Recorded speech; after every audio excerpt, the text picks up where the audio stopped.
สวัสดีครับวันนี้เราจะมาคุยกันเจาะลึกข้อความส่วนหนึ่งจากจุลทุกขขันธสูตรในพระไตรปิฎกนะครับซึ่งพูดถึงเรื่องกองทุกข์แล้วก็สิ่งที่เรียกว่าโทษของกามค่ะ เป็นประเด็นที่น่าสนใจมากเลยนะคะ เพราะมันก็เกี่ยวกับชีวิตเราทั้งท่านนี่แหละค่ะ ใช่ครับเราจะมาลองดูกันว่าในมุมมองของพุทธศาสนาเนี่ยความทุกข์โดยเฉพาะที่มาจากความอยากในกามมันเป็นยังไงแล้วก็มีทางออกไหมตามที่พระสูตรนี้บอกไว้ ค่ะ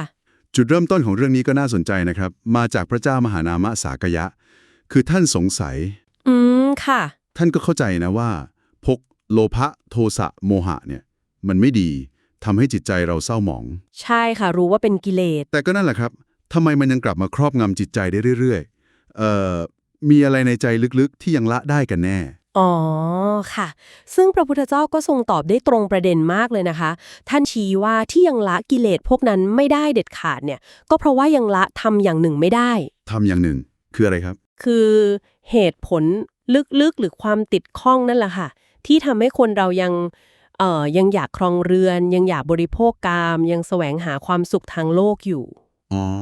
เข้าใจแล้วถ้าละตรงนี้ได้จริงๆละความยึดติดในเหตุนี้ได้เด็ดขาดก็จะไม่กลับไปใช้ชีวิตแบบนั้นอีกจะไม่ครองเรือนไม่บริโภคกามค่ะประเด็นหลักที่พระพุทธเจ้าเน้นย้ำเกี่ยวกับการนี้ผมว่าชัดเจนมากนะคือท่านบอกว่ามันให้ความสุขความพอใจเนี่ยนิดเดียวเอง ใช่ค่ะเย็นดีน้อยแต่ว่าโอ้โหทุกข์ที่ตามมานี่สิมันเยอะกว่ามากทุกข์มากขับแค้นมากค่ะโทษมันเยอะกว่าจริงๆเหมือนเป็นการลงทุนที่ไม่คุ้มค่าเลยนะครับใช่ค่ะ เป็นมุมมองที่น่าคิดมากคือผลตอบแทนมันน้อยเมื่อเทียบกับต้นทุน คือความทุกข์ แล้วทางที่จะหลุดพ้นได้เนี่ยครับไม่ใช่แค่ห้ามใจเฉยๆนะคะ แต่ต้องเห็นโทษภัยของมันอย่างแจ่มแจ้งด้วยปัญญา ต้องเห็นด้วยปัญญาและที่สำคัญเลยคือต้องค้นพบความสุข หรือสภาวะทางจิตที่มันประณีตกว่าสงบกว่า ความสุขที่เหนือกว่ากามใช่ค่ะ เช่นพวกปีติสุขที่เกิดจากการภาวนา หรือกุศลธรรมอื่นๆที่มันสงบกว่าเหนือกว่ากามและอกุศลธรรมไปเลย อ๋อพระพุทธองค์เองท่านก็ทรงดำเนินทางนี้มาก่อนค้นพบความสุขที่เหนือกว่า ท่านถึงสละความสุขทางโลกแบบนั้นได้ ครับผมแล้วที่ว่ากามคุณห้าที่มันดึงดูดใจนักหนาเนี่ยมันมีอะไรบ้างครับอ๋อ ก็คือรูปเสียงกลิ่นรสแล้วก็สัมผัสทางกายที่น่าพอใจน่าใคร่ที่เราชอบกันนี้แหละค่ะครับความสุขความโสมนัสที่ได้จากสิ่งเหล่านี้ ก็คือคุณหรือเสน่ห์ของมันที่ทำให้เราติดข้องแต่พอมาดูด้านโทษหรือทุกข์ที่ตามมานี่สิครับในพระสูตรนี่สาธยายไว้ละเอียดเลยใช่ค่ะละเอียดมากเริ่มตั้งแต่ทุกข์ในการหาเลี้ยงชีพเลยนะต้องทำงานลำบากสารพัดไม่ว่าจะนับคะแนนคำนวณไถนาค้าขายเลี้ยงวัวยิงธนู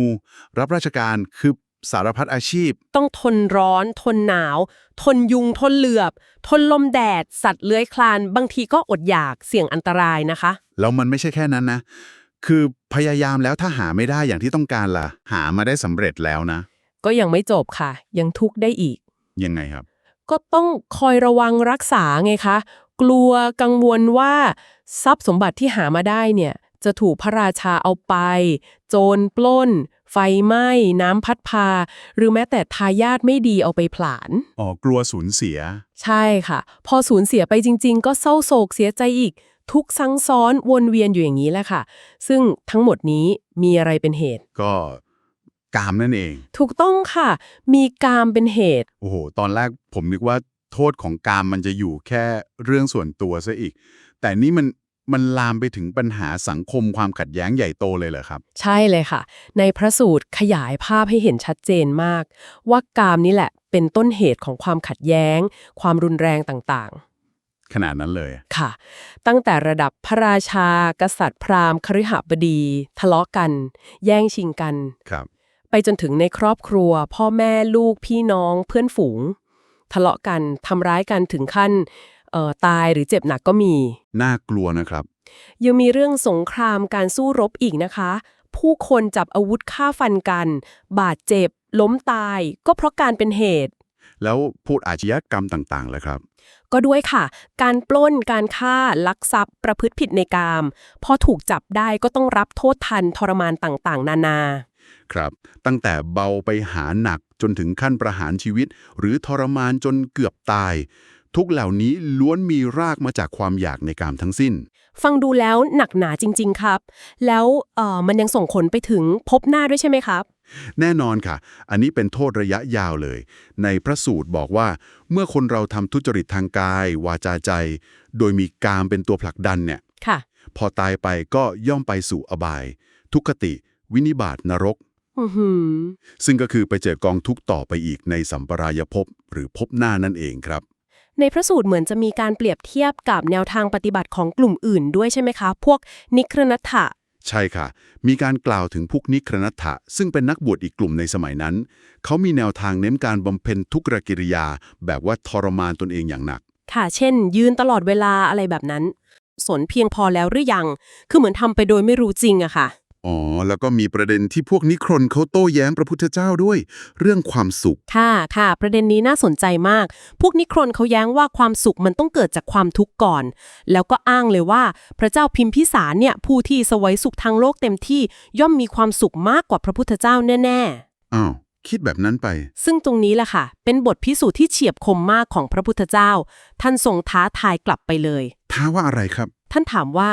แล้วพระเจ้าพิมพิสารเนี่ยสามารถประทับนิ่งๆ ไม่ตรัสวาจาเสวยสุขล้วนๆ ติดต่อกันได้ถึง 7 วัน 7 คืนหรือไม่ โห 7 วัน 7 คืนเลยเหรอครับ ค่ะ พวกนี้ครนก็ยอมรับตามตรงว่าทำไม่ได้หรอก แน่นอนอยู่แล้ว แต่พระพุทธเจ้าตรัสว่าพระองค์เองเนี่ยทรงทำได้นานกว่านั้นอีก โอ้โห นี่เป็นการแสดงให้เห็นชัดๆ เลยค่ะว่า ความสุขที่แท้จริง ที่มั่นคง ที่เหนือกว่า หรือที่ท่านเรียกว่าสุขส่วนเดียวเนี่ย มันเกิดจากภายใน ไม่ใช่จากภายนอก ใช่ค่ะ มันเกิดจากสมาธิภาวนา ไม่ใช่ความสุขจากกามคุณ ที่ต้องพึ่งพาสิ่งเร้าภายนอก ที่มันไม่แน่นอนเปลี่ยนแปลงง่าย เข้าใจเลยครับ พระองค์ก็เลยสรุปได้เต็มปากเลยว่า พระองค์น่ะอยู่สบายดีกว่า พระเจ้าพิมพิสารอย่างแน่นอน ชัดเจนมากครับ สรุปแล้วพระสูตรนี้ชี้ให้เราเห็นว่า แม้ว่ากามหรือความสุขทางโลกเนี่ย มันจะดูหอมหวานดึงดูดใจในตอนแรกนะ ค่ะ ดูน่าปรารถนา แต่มันแฝงไว้ด้วยทุกข์มหาศาลจริงๆ ตั้งแต่ความเหนื่อยยากในชีวิตประจำวัน ความกังวล ความขัดแย้งรุนแรงต่างค่ะ ๆ แล้วก็ยังมีผลกระทบระยะยาวไปถึงภพหน้าอีกด้วย ใช่เลยค่ะ พระสูตรนี้จึงเหมือนชวนให้เรากลับมาทบทวนใจตัวเองนะคะ ครับ ว่าไอ้ความสุขที่เรากำลังวิ่งไล่ตามกันอยู่เนี่ยความสุขทางโลกทางวัตถุทางกามคุณเนี่ยมันให้ความพึงพอใจที่แท้จริงและยั่งยืนแค่ไหน น่าคิดครับ เมื่อเทียบกับความพยายาม ความเหนื่อยยาก ความเสี่ยง หรือความทุกข์ที่เราต้องจ่ายไปเพื่อให้ได้มันมา ครับ แล้วก็อาจจะชวนให้ลองเปิดใจมองหาดูว่ามันมีความสุขหรือความผาสุกในรูปแบบอื่นไหมที่มันลึกซึ้งกว่า มั่นคงกว่า ประณีตกว่า ความสุขทางประสาทสัมผัสที่มันแปรปรวนง่ายๆเหล่านี้ เป็นคำถามที่น่าเก็บไปคิดต่อจริงๆครับ